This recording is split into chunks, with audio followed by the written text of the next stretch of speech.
মায়ের কোল খালি হোক, এটা আমি চাই না। কারণ আমি তো বাবা মা সব হারিয়েছি, আমি তো জানি হারাবার ব্যথা কত কষ্ট। কিন্তু সেই কষ্ট বুকে নিয়ে তো ফিরে আসতে এদেশের মানুষের জন্য। এখানে আমার তো কোনো চাওয়া পাওয়া নেই। আমি তো আমাদের ছেলে মেয়ের জন্য কিছু করিনি, শুধু তাদের লেখাপড়া। নিজেরাই চাকরি করছে, নিজেরাই পড়েছি, আমি কতটুকু করতে পেরেছি। কিন্তু আমি দেশের মানুষের জন্য করেছি। আজকে অন্তত মানুষের ভাত কাপড়ের ব্যবস্থা, চিকিৎসার ব্যবস্থা, তাদের কাজের সংস্থা সবই তো করে দিচ্ছে। যখন আমরা এক উন্নয়নশীল দেশের মর্যাদা পেলাম, তখনই এই তাণ্ডব করে ঠিক যে জায়গাগুলি মানুষের সেবা করবে সেই জায়গাগুলিতেই আঘাত। কোটা সংস্কার আন্দোলন, কোটা তো আমি বাতিলই করে দিয়েছি। আমি আহ্বান করেছিলাম যে একটু ধৈর্য ধরো, হাইকোর্টে শুনানি হবে,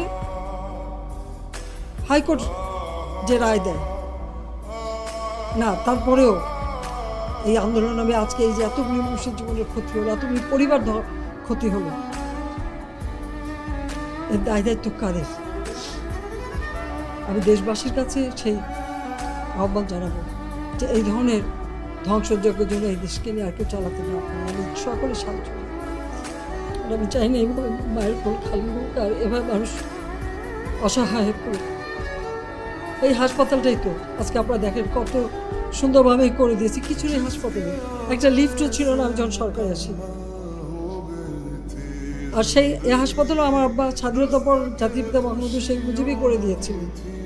আমি সেটা উন্নতি করেছি বলেই তো আজকে চিকিৎসা দিতে পারছি, নইলে এত রোগীর চিকিৎসা দেওয়া কোনোদিন সম্ভব হতো না। তো আমার কি এটাই অপরাধ যে আমি মানুষের জীবন মান উন্নত করার জন্য কাজ করেছি আর সেই জায়গাগুলিকে হামলা করতে হবে? কোভিড-19-এর সময় যেখানে আমরা সব থেকে ভালোভাবে মানুষের চিকিৎসা দিতে পেরেছি, সেই কোভিড হাসপাতাল সেখানে আগুন দিয়েছে। এটা কী ধরনের খেলা?